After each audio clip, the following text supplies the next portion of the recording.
For years, there has been a rally call for reparations, or at least a serious conversations to have them. And it hasn't been really fruitful until very recently.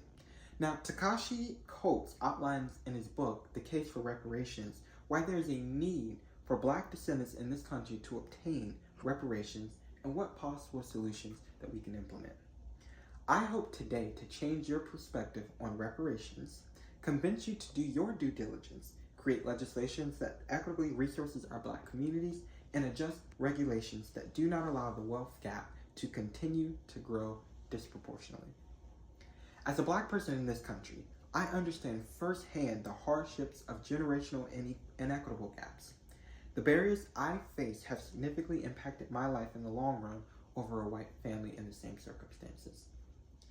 Today I will be discussing how white families are wealthier than black families due to things like inheritance and work inequality gaps, shifting the socioeconomic status of blacks and blacks below whites, how housing inequalities have led to a century of wealth inequalities, and why the case for reparations should be a resource policy choice.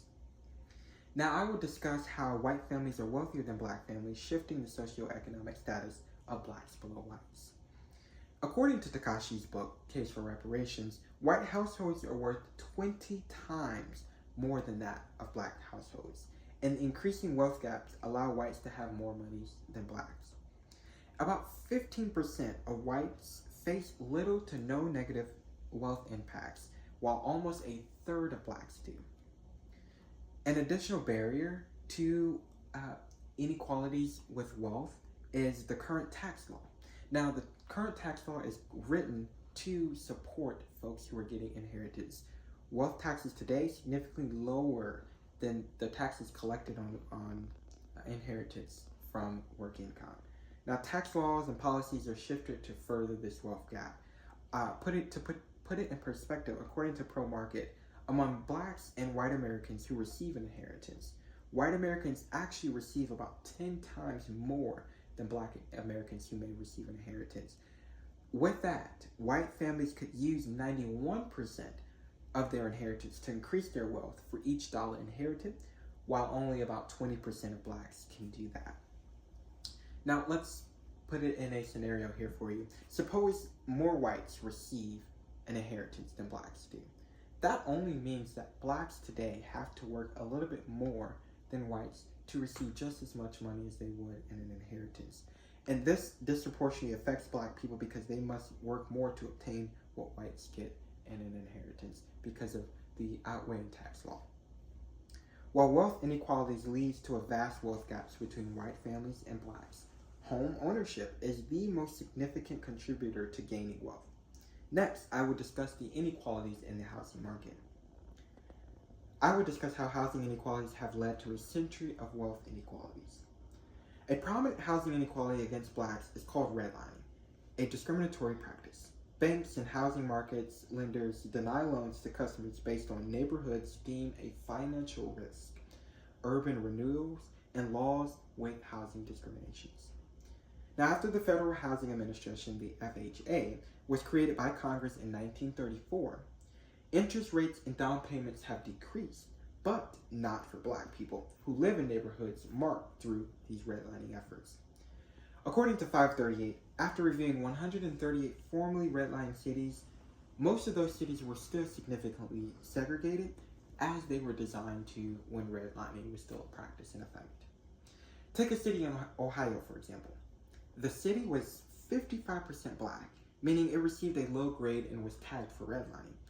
Decades later, fast forward into 2023, this neighborhood still feels the segregated redlining practices that affects black residents over any other race. Now, both wealth inequalities through decades of shared inheritance, pay gaps between whites and blacks, and housing inequalities through practices known as redlinings, black families have been at the bottom of wealth growth for years. Next, I will talk about how solving this problem through resource reparations has to be a policy choice through regulations and investment. Lastly, I will discuss why the case for reparations should be a resource policy choice. Now, according to the National Library of Medicine, we must be bold in political and advocacy to achieve this goal.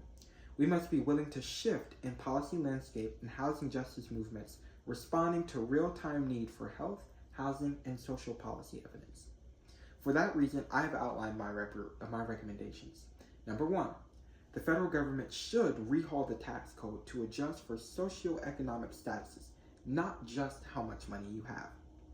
Number 2, Congress should further regulate the housing market and expand laws like the Fair Housing Act. This allows blacks to have a fair opportunity at housing just as white families do. And number 3, significant investments are crucial and critical to low-income and black communities that allow them to be educated and afford equitable opportunities like home ownership as white families do. We must really take time to consider what locations should and deserve these investments. Many may argue that reparations are too expensive or that anyone would be able to determine who would get them. But the best practice for solving this issue is to make crucial investments in resources and education for black and low-income communities affected by methods like redlining, wealth inequalities, and generational racial discrimination. The case for reparations is needed to progress black Americans forward in society. Without it, it will only allow whites to continue to grow their wealth gaps and leave blacks in poverty and without the resources they need to thrive. The growing wealth gap between whites and black families and housing inequalities in this country can simply justify the case for reparations. Critical investments and resources into low-income and black communities should address this problem. With policy like this, will blacks finally feel like they have a chance in our society? I am unsure, but I know it will spark the much-needed conversation. Thank you.